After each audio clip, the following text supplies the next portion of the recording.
When it comes to misinformation and circulating that and how that can actually be damaging for society, how do we deal with that? I know it's a mess. It is a mess. And honestly, I'd like to say there were simple solutions, but I think the more core issue is that we've come out of this postmodern era where truth is relative and what's true for you is true for you. And how dare I say that my truth is better than yours because that's arrogance and the rest of it. But actually, some things are fundamentally true.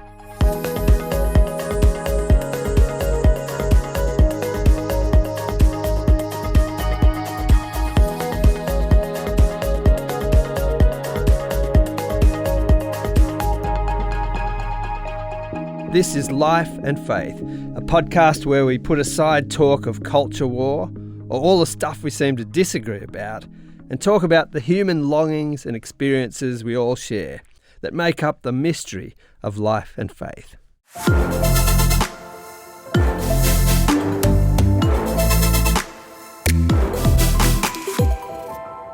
Welcome to Life and Faith from CPX. I'm Simon Smart. And I'm Max Jagannathan. Well, stubborn closed-mindedness might be the new pandemic. People are increasingly entrenched in their opinions, and we all too often retreat to our tribes and close ranks, only interested in ideas that reinforce our views or our feelings. And the social media sphere, fueled by algorithms that herd us into tribes, doesn't seem to help, Max. Yeah, I think that's right, Simon. Our marketplace of ideas has become something of a battlefield of zero-sum point scoring. And it's not just that there's disagreement out there, right? So protests, counter-protests, heated debate, I think all of this is part of a healthy society, but it's the way that we seem to be disagreeing these days. We have a lot less time for those with whom we disagree, and we're just a lot grumpier about the fact that there's disagreement in the first place. Yes, Max, the notorious criminal, Al Capone, once famously said that you can get more with a kind word and a gun than you can with a kind word alone. Now, sadly, this seems to be the way more of our public conversation is going. And this is why the idea of moving minds respectfully, while difficult, is as urgent as ever. Now, Michael McQueen is an author and speaker. He's a social commentator. His latest book, Mind Stuck, explores the psychology of stubbornness and the art of persuasion, and it seemed like a very good time to speak to him, Max. Yeah, that's right, Simon. I really enjoyed Michael's book. Thankfully, he, like us here at CPX, has not given up on the beauty and importance of persuasion. And I've also benefited greatly from a lot of Michael's work, so it was a real pleasure to sit down with him for a chat. Early in his book, Michael writes that persuasion makes up much more of our everyday lives than we might first think. I began by asking Michael to unpack what this means. So Dan Pink wrote a great book called To Sell is Human a few years ago. Yes, I've read that. And it's a really interesting insight into what it takes to move people. And so his headline stat is that 40% of all of our professional time is spent trying to move people. That's whether you're trying to get a colleague to change the way they behave or get your boss on board with a new initiative or get them across the line with something you want to get funding for. Obviously, you've got people who are in sales roles. They're doing a lot of persuasion, but all of us are. Like I caught it in the metro yesterday and looking around thinking, everyone either side of me was on their phones being persuaded by someone on TikTok or Instagram. And I've got a mum over here persuading her kids, can you go to the toilet? The toilets are here before you go. It's a school holiday time. So we're all persuading all the time. Right. So at work, but not only at work, on metros, in family situations, in our personal relationships, we're constantly trying to change each other's minds. Correct. Or get each other to do stuff. Yes. Right. So in your book, you also quote this great line from Plato who said, maybe a bit hopefully, that world history is the story of persuasion over force. And that's obviously a nice idea. But do you think that's been flipped on its head a bit more recently? There's a lot of outrage out there. And even historically, when you look back, there's certainly no shortage of force out there. Yeah. So should we just give up on this idea of persuasion? And was Plato being too idealistic? Yeah, I mean, to some extent you could say he was. That's an ideal state to be in. I saw a great example, though, of the distinction between persuasion and force over the long haul. So a few years ago, we were over in Scotland on family holidays with some friends. And so we were classically jet-lagged. We'd arrived in the night before. So our little, he was 7 at the time, 7-year-old and I were awake early. Everyone else in the house was asleep. So we went off for a drive in the hire car. Right. And we just stumbled upon this little village near Dufftown, and tiny little village and this old church built in 566. Wow. Just the ancientness of this area. And that was the first time I'd been in Scotland before. So we just got out of the car, walking around, and I noticed these two plaques in this one location that I think were the perfect contrast to persuasion over force. Right. This area was actually where a significant battle was fought between the Scots and the Vikings. So the Danes came through, tried to take over Scotland. Yep. The Scots rallied. Essentially, this was like the forming, almost like their Anzac moment, like forming as a nation to fight back.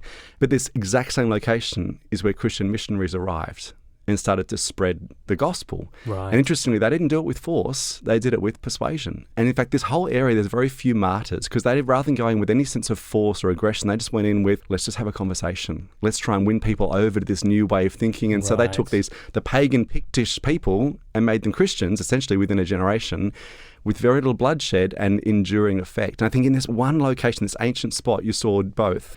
It makes me nervous when you've got people who see force as being the way of getting somewhere, because it never works in the long term. I love that insight from Dale Carnegie. He said, someone who's convinced against their will is of the same opinion still. They haven't shifted at all. That seems particularly important because even though there's always force around, that doesn't take away the need for persuasion and the possibility and power of persuasion in the midst of all of that, right? Yeah, because if all you use is force, the change you've effected is only going to last as long as the fear or the threat is there. Right. The moment the oppressing force disappears, because what does force do? Force causes resistance. Right. Some of the old law of physics. So when you force someone to change or embrace a new way of doing things, they'll naturally push back. So it's not so much a question of trying to build a world where there's no force and everyone's just trying to persuade each other over tea and biscuits, but to understand that both those things are always in play, but which way are you going to lean? We always have that choice. Yep. So one place this continues to be the case is on social media, obviously, where there's growing levels constantly of anger and self-righteousness, a lot of vitriol out there. And there's a great quote, again, that you refer to in your book by Dick Cabot that says, it's a rare person that wants to hear something that they don't want to hear, which is a great line. Could you explain a little bit more about the difference between what you call our two different minds and how we come to our opinions and why we hold them so powerfully and it's so difficult to be convinced of something else? Well, I guess that the goal with Mindstuck was to essentially talk about the psychology of stubbornness, like what's going on in our brains that causes us to be resistant to change or others to be resistant to change. So what I landed on was essentially using some of the language that, say, Daniel Kahneman in his book Thinking Fast and Slow. Yes. People that are familiar with that book would be aware of System 1, System 2 thinking. I wanted to make it even easier than that. So what I talk about in the book is essentially we operate in one of two minds at any given moment. So we've got the inquiry mind, which is frontal lobe, logical, linear, rational, reasonable. It loves data. It loves evidence. And we'd like to think we use that part of our brain for most of our thinking and perception formation, decision making. We just don't. It's because it requires self-control, requires effort, requires time, needs nuance. And so we actually only use that part of our brain, according to Zoe Chance, who's a professor at Yale. She'd say we only use that part of our brain 5 to 10% of our thinking or perception formation. Right. So most of our thinking is happening what I refer to as the instinctive mind. So that's essentially a group of brain regions often clumped together called the limbic system. Yes. This is where we process emotion, where our tribal instincts tend to live. That's where most of our thinking is happening. That's where stubbornness tends to live. And the challenge with that part of our brains is that essentially that part of our mind would rather feel right than be right. And you mentioned Kahneman, who obviously I think is probably the best known and has done the most in this, but other thinkers like Jonathan Haidt and others have touched on this as well. He talks about, the rational rider on the limbic elephant, if you like. That's the same thing you're referring to here. It is, yeah. And so the challenge then, if you want to get through to someone who's stubborn, is how do you speak to that instinctive mind? And sadly, what we often do is we assume that when someone isn't seeing the light, not being reasonable, it's a knowledge gap, an evidence or an information gap. If we can just give them better evidence, better information, we speak to the inquiring mind and wonder why the harder we press, the more they dig their heels in. We're like hitting our head up against a brick wall because we're speaking to the wrong mind using the wrong tools. So we're almost wasting our time a little bit trying to reason people out of something that they haven't arrived at through reason in the first place. Yeah. So what are a couple of tips that you've got? Now, obviously, you've got plenty, and there's lots in the book. But what are a couple of life hacks or tips you've got for listeners in terms of how they can disagree with people well, but also actually persuade people? Yeah. Well, if you go back, this is not a new question. So 400 years ago, Aristotle turned his attention to this and saying, how do you influence others? And what he formulated was the three fundamentals of rhetoric. So logos, pathos, and ethos. Right. So logos speaking to essentially the rational faculties, if you like, the inquiring mind.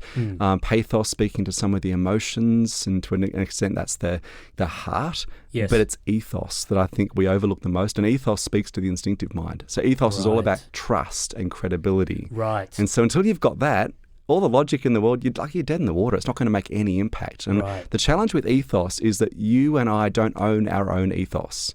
So you might be like, I'm super credible, I'm Right. super trustworthy. If you're not perceived as being that in the other person's eyes, it's irrelevant. It's a waste of time. The question then is, how do you build ethos if you're going to persuade or influence others?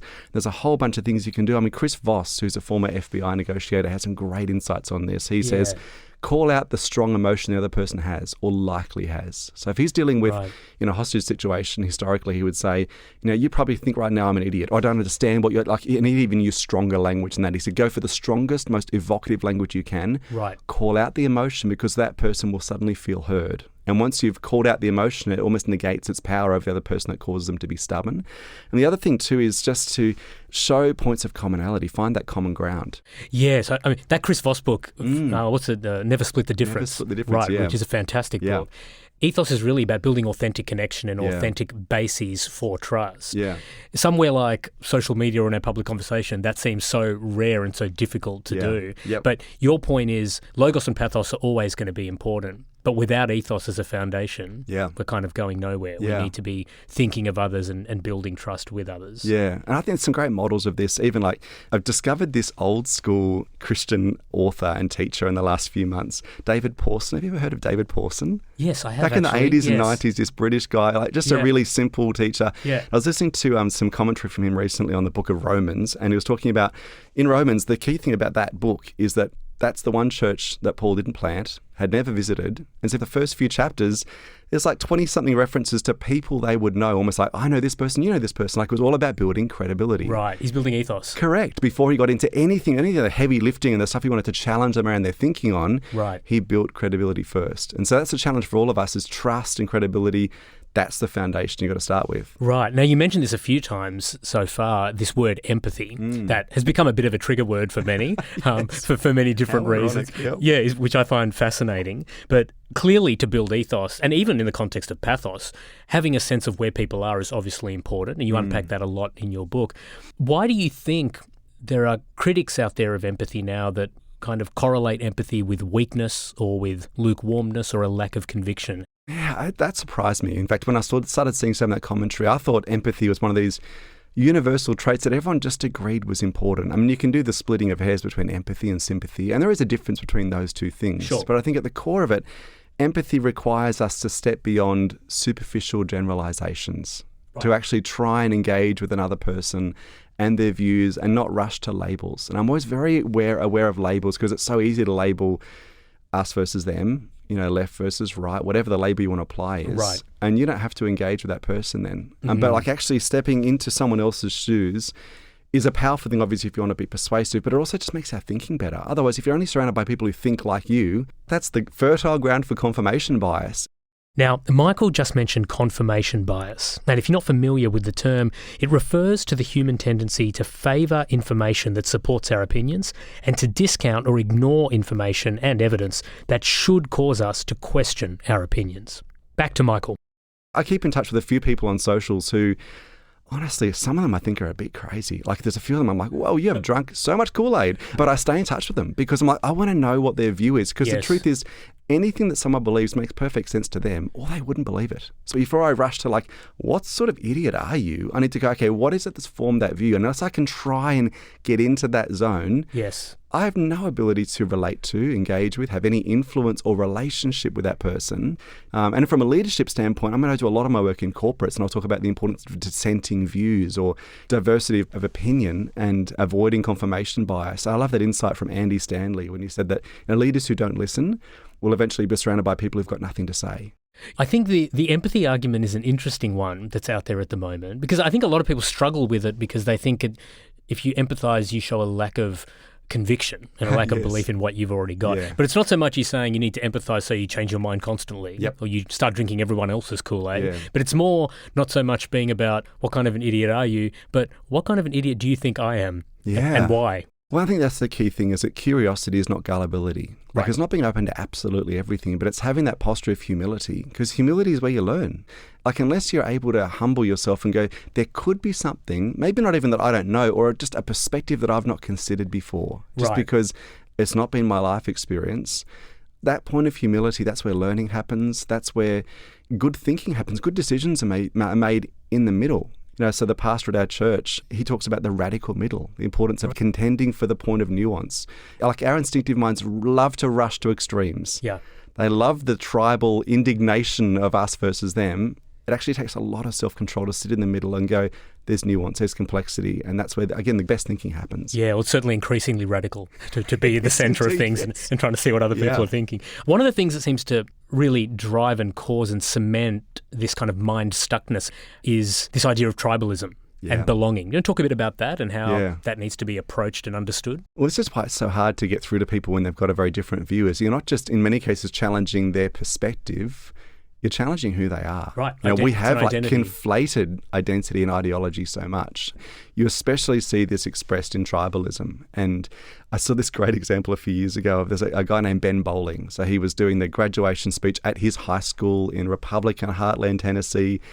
And he took to the podium and he said, I know at these speeches you're meant to give a couple of motivational quotes. So I've done some Google searches. Here's a few quotes to share with you. And he started with one. It was like, don't just fight for a seat at the table. As a young person, fight for a seat at the head of the table. And, right. and he said, Donald J. Trump said that. And everyone cheered with excitement. And then he said, as they're all applauding, he said, oh, sorry, I was joking. There's actually Barack Obama who said that. And the room went silent. There were some people who booed. Wow. This thing they had just agreed with. Now, they couldn't disagree with more because the other side said it. Right. And so that's the danger, of course, when it comes to tribalism, is we stop actually engaging with the issue. And what our instinctive minds are often doing is asking questions like, what would someone like me think about an idea like this? As opposed to actually stopping and thinking, what do I think about this? Let's actually stop, take a beat, take a breath, and engage with the issue. We just on its own merits. Correct. We race to the tribal view. You say very powerfully, I think in summarising everything you've just said in your book, you say, we are blinded by belonging so often. And that's all of us, I have that instinct that resonates with that.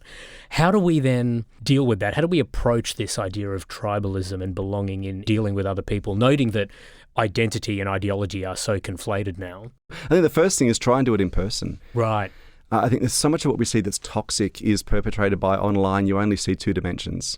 And the online world loves extremes, doesn't love nuance at all, because nuance doesn't get clicks, doesn't drive traffic to websites or posts. So getting face-to-face with humans, the number of people, I can think of a few now who, what they post online is so vitriolic and so mean. And I'm like, when you talk to that person over a coffee, they're never that mean. Like that. No. I'm like, so as much as you can, don't have the interactions online. As much as you can, try and be face-to-face with people, and ideally people who do really disagree with you and who you disagree with. And to go into that with a sense of real, genuine openness and listening. Because the truth is, too, if you want to be persuasive, firstly, you want to start with empathy. So you're like, is there something I need to learn here? But also, if you want to be persuasive and ideally impact that person, it's very rare you're going to have one coffee and someone is going, you know what, I thought this, now I think the opposite. Thank you for opening my eyes. Right. That doesn't happen. It's these moments where people go, oh, I hadn't thought of that before. And so how do you get through to someone? One of the first steps is listening.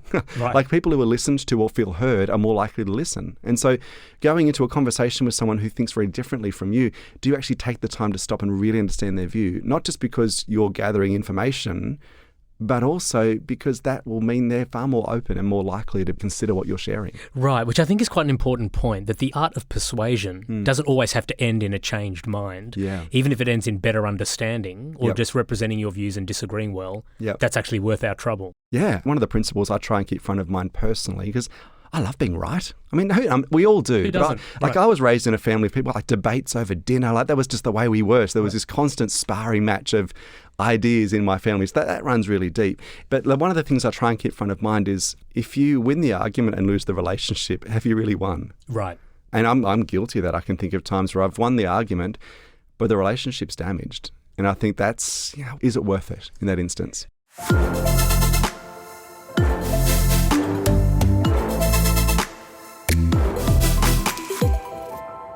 You're listening to Life and Faith, and we're hearing Max's interview with speaker and author Michael McQueen about the art of persuasion and the psychology of stubbornness. Now, Max asked Michael about another surprising and perhaps controversial claim that he makes in his book about the self-righteousness of the intelligent. Now, I just want to move on to a really contentious but fascinating point that you make in your book, which is that statistically smarter people are less open-minded. Yeah. Talk to us about that, because I think that would turn a lot of heads and challenge a lot of people, because of course everyone that hears that would say, well, I'm a smart person and I'm very open-minded. Yeah. So what do you mean by that? Yeah, because all the stubborn people are the other ones, aren't they? Correct. The simple-minded who won't listen to the science or whatever it is. Whatever issue it is, it'll be someone else who's being close-minded. And there are great stats out there, of course, that 99% of people think that they're in the top 20% of intelligence, or something like that. Our natural exceptionalism. Yeah, definitely. So I think what's interesting, so there are a couple of studies. One in particular in 2017 actually found highly educated people are more likely to be rigid in their thinking, largely because they've got the cognitive skills to back themselves into a corner. They can argue themselves into the position they've already decided is true. Into any position they want, really. And so because their inquiry mind is often well developed, they can use that to essentially shut off any reasoned consideration. And the most fascinating research around this actually is Stephen Novella, who's one of the world's leading conspiracy theorist researchers. He would say that the conspiracy theorists are often likely to be highly educated, highly intelligent people. It's not just the gullible, it's people who've got the skills to, again, back themselves into a corner. And that goes back to the theme we mentioned before, that the essential ingredient for learning is humility. And often smart people, if we're not careful, can lack it. And you never see it in yourself. I mean, humility is like, or pride, I should say, is like bad breath. Yes. You never know it within yourself. You can see it in someone else a mile off. In me, it's just righteousness. That's right. In other people, it's self-righteousness. Correct. Or I've got strong convictions. I'm like, no, you're actually just being like pig-headed. But we can't see within ourselves that lack of humility means we're not open to listening and learning. Right. And just the danger in that, because that often leads to arrogance and pride, and nothing ever good happens when arrogance and pride are running the show. No, that's right. This all conceptually sounds really good, Michael, but we seem to run into, in real life situations, a lot of the challenge seems to be distinguishing between facts and opinions. Yes. Because I think disagreeing, one thing we do want to acknowledge is that everyone's entitled to their own opinions. Yep. But, as one US congressman, I think, said, you're not entitled to your own facts. Yeah. That's the difference. Yep. So how much of that is part of the challenge, and how do we navigate that difference between facts and opinions? When does one start and one doesn't? Even when we talk about free speech, we say people should be allowed to think whatever they want. But then when it comes to misinformation and circulating that and how that can actually be damaging for society, how do we deal with that? I know it's a mess. It is a mess. And honestly, I'd like to say there were simple solutions. There are some things we can do. So, for instance, there's a great website called allsides.com. And what it does is actually, it'll present the day's news, but the entire ideological spectrum. So you can see whatever the news story is, left, centre and right, how different outlets are reporting that. So that's useful. But I think the more core issue is that we've come out of this postmodern era where truth is relative and what's true for you is true for you. And how dare I say that my truth is better than yours, because that's arrogance and the rest of it. But actually, some things are fundamentally true. But things have gotten so muddy around this, there's almost very little ground we can confidently now stand on. And I mean, the trick is we're seeing this lack of what I'd call a casual relationship with the truth modelled by some of our leaders. In the last week, and this will date the podcast, but let's go with it for a moment because it puts meat on the bones. Sure. We saw the US president stand in front of the nation, in front of the world, talking about an unfounded scientific link between a drug and autism. Right. Now, it could well be that as time goes on, we find there is a link there. But the way he prefaced that, standing behind the podium with a presidential insignia in front of him, saying, this is just my opinion, it feels right to me. I'm like, your opinion as a non-medical practitioner is utterly irrelevant right now, because you're speaking outside your lane. I'd say I buy or defer to the authority, the credibility of those who can talk about what's true and what we're researching. But if it's just your opinion, keep it to yourself. But it's the same for all of us. Like, if you don't know about something, like whenever I find myself saying that sentence, I don't know much about that, but I'm like, shut up, stop talking. Because that whole notion of everyone just sprouting off their views and then treating them like gospel truth. And you look historically at the danger this causes. Like, I was reading some stuff recently about the lead up to the French Revolution. So late 1700s. So one of the most despicable characters in that whole saga is the Duke of Orleans. So he was actually the king's cousin. Yes. Rude. Like, firstly, be kind to your family. But he set up in his palace, the Palais Royal, was essentially an area where you could say whatever you wanted to say. The royal censors had no control, couldn't go in there, couldn't control things.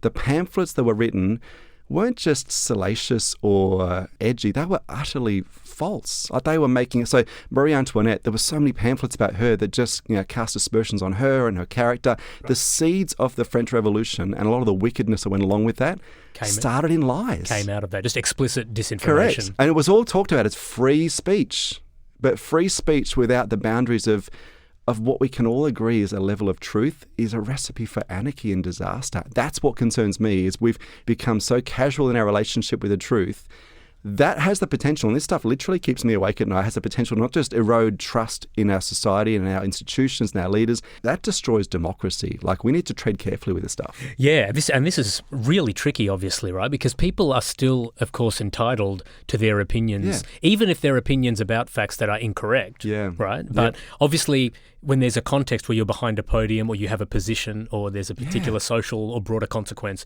you have to be careful. Yeah. How then would you advise listeners to navigate trickier at-home situations where you might be at a family dinner party or you're at a barbecue or you're at a pub and you've just got people in your life every day, people that are sharing opinions that you just find fundamentally incorrect or you know to be fundamentally incorrect, and they think that your opinions are fundamentally incorrect. How do we navigate those moments? Because people are entitled to hold ridiculous views. What's your advice in navigating that kind of a moment? First thing is the strongest opinions often have the shallowest foundations. Right. And so if you've got someone who's got a really strong view, and you've got to do this with genuineness and humility, try and draw them out. Go, that's interesting. Like, how did you find out about that? Right. So we were doing a tour up in Kakadu a few months ago as a family, and one of the guys, there was only a small group, we were all sitting around the bonfire at night, and this guy turns out he's like full conspiracy theorist. And he was no idiot. Like, this guy is like high-level cybersecurity expert globally. Right. Well-educated, but as we said before, that's, intelligence is no immunity to some of this sort of stuff. And so I just said, that's really interesting. I genuinely wanted to stay in the posture of humility and openness. So I like, where did you learn about that? And interestingly, it was pretty clear, and I think it was clear to him as well, that the more he talked about it, the shallower or the flimsier his foundations were for his view. Right. Now, in that moment, it would be disingenuous, unkind, even inappropriate in that setting to jump on and go, see, you fool. Like, that's just not going to work. But asking questions so people realize, and that this is often referred in the classical literature as the illusion of explanatory depth. If I feel like I know something, but then I discover I don't, it just makes me pause long enough to go, maybe there's something I need to consider here. It makes you a little bit more open. The other thing I would say, if you're sharing your opinions with someone, even in a family situation, unsell them, don't upsell them. Rather than going in with a fully formed argument of what you think is right and then just dumping it in front of the person and going, so have a go with that.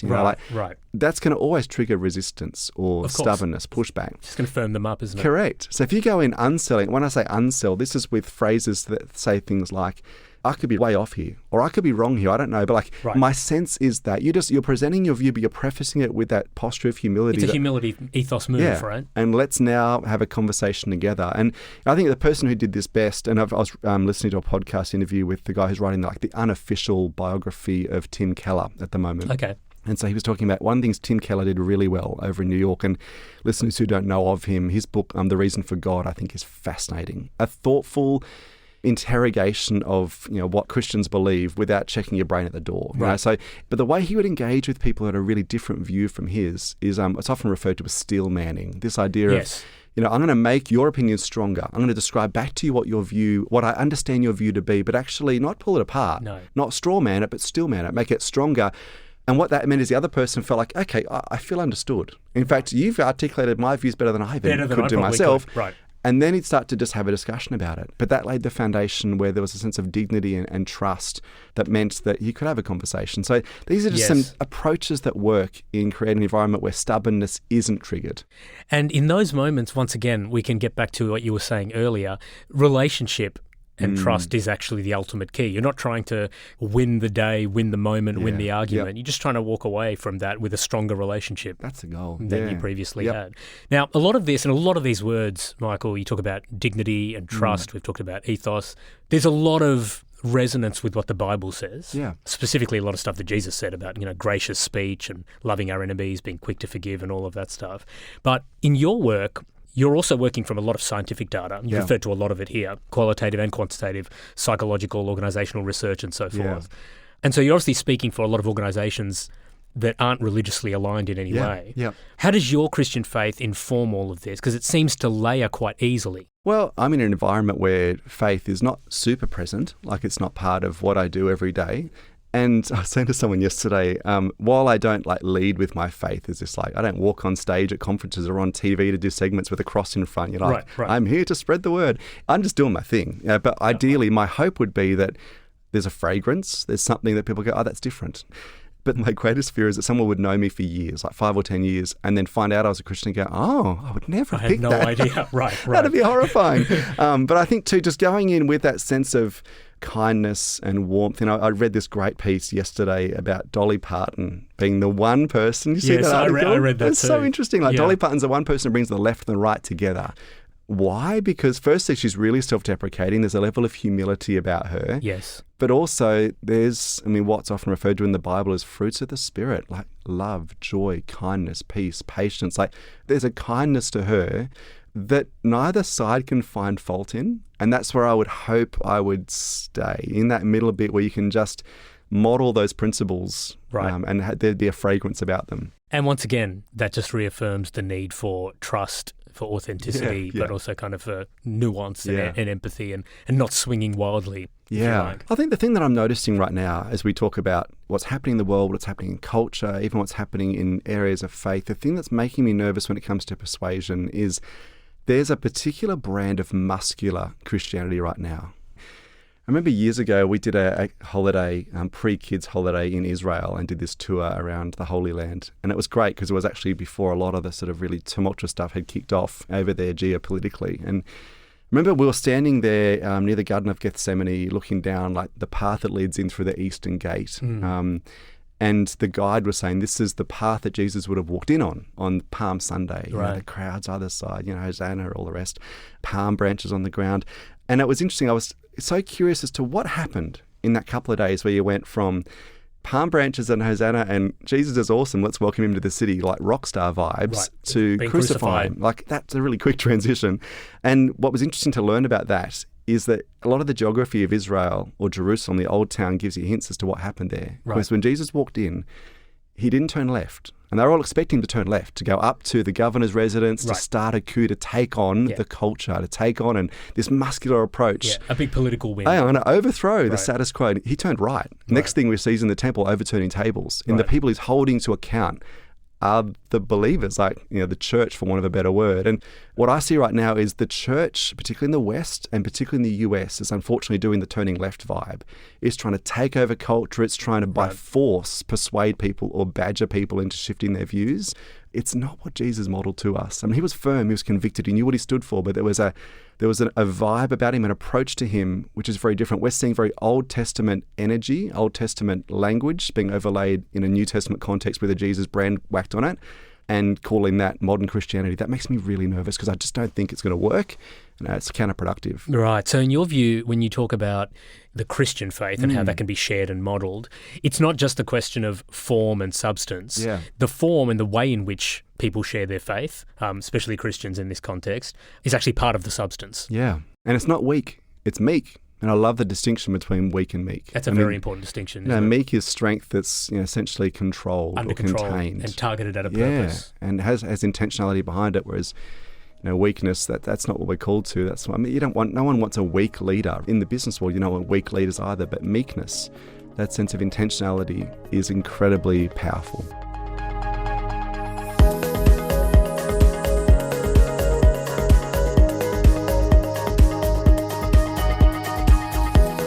You've been listening to Life and Faith with me, Simon Smart, and Max Jagannathan.